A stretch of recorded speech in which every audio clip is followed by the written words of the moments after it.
Hello guys, आज मैं आपको ऐसे 2 स्टॉक्स के बारे में बताने जा रही हूँ, जिसको अगर आप बाय करते हैं तो वो आपको काफ़ी अच्छा रिटर्न दिला के लेके जाते हैं। तो पहला जो स्टॉक है दोस्तों, वो उस कंपनी के बारे में है। ये आईटी सेक्टर की कंपनी है, जिसने अभी करंट में ही अपना जो सेकंड इंटरिम डिविडेंड है उसका डिक्लेरेशन किया है, अपना सेकंड इंटरिम डिविडेंड डिक्लेयर किया है। और दूसरी कंपनी दोस्तों मेटल सेक्टर की कंपनी है। ये एक पीएसयू स्टॉक है, जिसमें अभी करंट में हमको ब्रेकआउट देखने को मिला है दोस्तों। तो आज मैं इन दोनों स्टॉक्स के बारे में आपको पूरा डिटेल में बताने जा रही हूँ। लेकिन अगर उससे पहले आपने चैनल को सब्सक्राइब नहीं किया है तो प्लीज़ चैनल को सब्सक्राइब करें। अगर वीडियो आपको अच्छा लगे, पसंद आए, तो आप वीडियो को लाइक करें और बेल आइकन प्रेस करें, ताकि जो भी नेक्स्ट वीडियो का लेटेस्ट अपडेट हो उसका नोटिफिकेशन सबसे पहले आप ही को मिले। तो आइए दोस्तों जानते हैं। तो सबसे पहले अगर दोस्तों मैं बात करूं पीएसयू स्टॉक की, पीएसयू स्टॉक का मतलब दोस्तों होता है पब्लिक सेक्टर अंडरटेकिंग। मतलब ऐसे स्टॉक जिसमें 51% या फिर उससे ज़्यादा जो शेयर होते हैं वो गवर्नमेंट, सेंट्रल गवर्नमेंट या फिर स्टेट गवर्नमेंट के होते हैं। तो ऐसे स्टॉक को दोस्तों हम पीएसयू स्टॉक बोलते हैं। तो ये जो पीएसयू स्टॉक है दोस्तों, ये और कोई सी नहीं बल्कि SAIL authority of India limited, मतलब सेल का ये शेयर है दोस्तों। अगर मैं बात करूं स्टील अथॉरिटी ऑफ इंडिया मतलब सेल की बात करूं, तो दोस्तों मैं बता दूं कि अभी करंट में हमको सेल में ब्रेकआउट देखने को मिला है। और मार्केट एक्सपर्ट का कहना है कि इस स्टॉक को दुनिया भर में जो मेटल की कीमतें अभी इंक्रीज हो रही है, बढ़ रही है। अगर हम बात करें लॉकडाउन की, तो लॉकडाउन से अगर 2020 के लॉकडाउन से बात करें तो मेटल सेक्टर में मेटल की डिमांड बढ़ी है, जिससे उसके रेट भी इंक्रीज हुई है। तो सीधा सीधा उसका फ़ायदा जो हो रहा है वो इस कंपनी को हो रहा है दोस्तों, क्योंकि दुनिया भर में मेटल की कीमतों में इंक्रीमेंट हो रहा है, बढ़ोतरी हो रही है, जिसका फ़ायदा इस सीधा सीधा इस कंपनी को मिलेगा।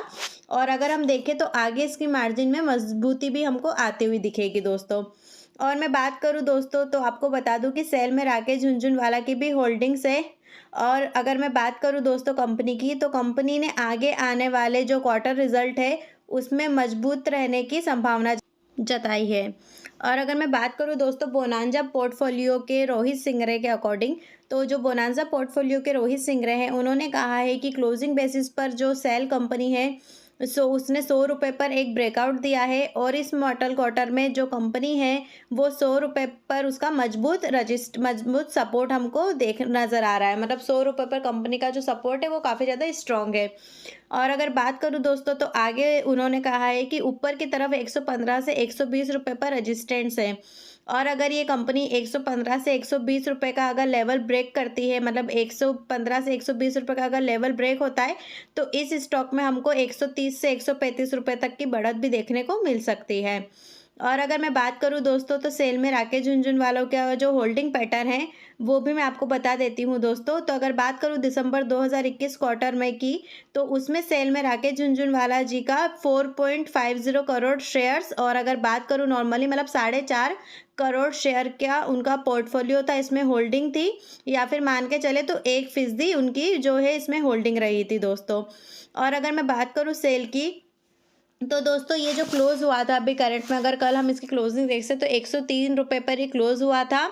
और इसका जो मार्केट कैप है दोस्तों वो 42 करोड़ रुपए का इसका मार्केट कैप है। वहीं अगर इसके पीई रेशो की बात करूं तो 3 रुपये के लगभग इसका पीई रेशो है। और अगर हम इसका 1 वीक का मतलब 5 जो डेज़ है, 5 डेज़ का अगर हम इसका ग्राफ उठा के देखें तो 4% का हमको इसमें पॉजिटिव मूवमेंट देखने को मिला है, 4% तक के एक वीक के अंदर बढ़ा है। वहीं अगर मैं 1 मंथ की बात करूं तो 1 मंथ के अंदर ये लगभग 7% का इसने रिटर्न दिया है, मतलब 7% की इसमें हमको बढ़त देखने को मिली है। और अगर हम इस कंपनी का 1 साल का ग्राफ उठा के देखें, 1 साल का अगर हम डेटा इसका देखें तो 30% की इसमें हमको बढ़त देखने को मिली है दोस्तों। तो इसमें राकेश झुनझुनवाला का पोर्टफोलियो के अंदर भी ये स्टॉक है। तो आप अगर इसको खरीदना चाहें दोस्तों तो करंट रेट से आप खरीद सकते हैं। और जैसा कि बताया कि 115 से 120 रुपये का अगर ये लेवल ब्रेक करेगा तो 130 से 135 रुपये के टारगेट के लिए आप इसको शॉर्ट टर्म के लिए खरीद सकते हैं। और उसके अलावा दोस्तों जो दूसरा स्टॉक है वो विप्रो है, क्योंकि विप्रो ने जो अपना सेकंड इंटरिम डिविडेंड है उसका कल ही डिक्लेरेशन किया था। और इसकी जो रिकॉर्ड डेट है दोस्तों वो 6 अप्रैल 2022 की है। मतलब अगर आप इसका डिविडेंड का जो शेयर होल्डर्स है उनको तो बेनिफिट मिलेगा ही मिलेगा, क्योंकि उनको 6 अप्रैल इसकी रिकॉर्ड डेट है, तो उनको तो इसके डिविडेंड का बेनिफिट मिलेगा ही मिलेगा जो इसके शेयर होल्डर्स है। और अगर आप इसका बेनिफिट लेना चाहते हैं दोस्तों, तो जो रिकॉर्ड डेट है वो 6 अप्रैल की है, यानी कि 2 दिन पहले, अगर 4 अप्रैल तक भी आप इसके शेयर को बाय कर लेते हैं तो आपको भी इसका जो बेनिफिट है डिविडेंड का वो ज़रूर मिलेगा दोस्तों। और मैं बात करूँ दोस्तों तो विप्रो के बोर्ड ऑफ डायरेक्टर्स की मीटिंग 25 मार्च यानी कल हुई थी, जिसमें उन्होंने जो अभी करंट में फाइनेंशियल ईयर चल रहा है 2021 से 2022, उसमें जो शेयर होल्डर्स है उनको ₹5 पर इक्विटी शेयर में इंटरिम डिविडेंड देने की घोषणा की थी दोस्तों। और जो पेमेंट है इंटरिम डिविडेंड का दोस्तों, वो 24 अप्रैल या उससे पहले क्रेडिट भी हो जाएगा। मतलब अगर इसका जो डिविडेंड है, उसका जो पेमेंट है, डिविडेंड जो आपको मिलेगा तो उसका पेमेंट 24 अप्रैल या फिर उसके पहले आपके अकाउंट में क्रेडिट हो जाएगा। और अगर मैं मार्च 2022 क्वार्टर्स की बात करूँ दोस्तों, तो कंपनी आईटी सर्विसेज बिजनेस से $2,692 मिलियन से $2,775 मिलियन डॉलर का रिवेन्यू एक्सपेक्ट कर रही है। अगर इतना रिवेन्यू कंपनी एक्सपेक्ट कर रही है दोस्तों, तो इसमें जो ग्रोथ में इसकी जो सिक्वेंशियल ग्रोथ है लगभग 2 से 4% की होगी। अगर इसमें मार्च क्वार्टर में कंपनी इतना अगर इसका रिवेन्यू एक्सपेक्ट कर रही है तो 2 to 4% की इसमें सिक्वेंशियल ग्रोथ हमको देखने को मिलेगी। और अगर मैं बात करूँ दोस्तों विप्रो कंपनी की, तो इसका जो मार्केट कैप है वो 3 लाख करोड़ रुपए का इसका मार्केट कैप है। और इसका जो पीई रेशो है वो ₹27 का इसका पीई रेशो है दोस्तों। और अगर कल के मार्केट की बात करें दोस्तों, तो ये ₹604 पे क्लोज हुआ था। और अगर मैं 1 मंथ की बात करूँ तो 1 महीने में लगभग 9% का इसमें बढ़त हमको देखने को मिली है।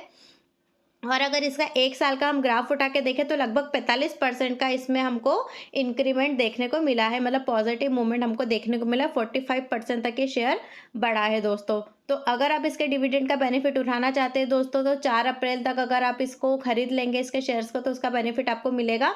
और अगर आप इसको बाय करके रखना चाहते हैं शॉर्ट टर्म लॉन्ग टर्म के लिए, तो बिल्कुल आप कर सकते हैं। इसमें आपको काफ़ी अच्छा रिटर्न मिलेगा, लेकिन उससे पहले आप एक बार खुद से एनालिसिस करें, रिसर्च करें, आपके कोई एडवाइज़र हो तो उनसे सलाह मशवरा करें, उसके बाद ही आप इन दोनों स्टॉक्स को बाय करें। और अगर अभी तक आपने डीमैट अकाउंट ओपन नहीं किया है दोस्तों, डिस्क्रिप्शन में लिंक है, उसके थ्रू आप अपने डीमैट अकाउंट का प्रोसेस कर सकते हैं। कहीं पर भी दिक्कत आए तो हमारा कॉन्टैक्ट नंबर है, उसके थ्रू आप हमको व्हाट्सएप के थ्रू कॉन्टैक्ट कर सकते हैं या फिर आप कॉल कर सकते हैं। और अगर कुछ भी प्रॉब्लम आती है तो हम आपको उससे बिल्कुल कंसर्न करते हैं और आपको पूरा सपोर्ट प्रोवाइड करते हैं। धन्यवाद दोस्तों।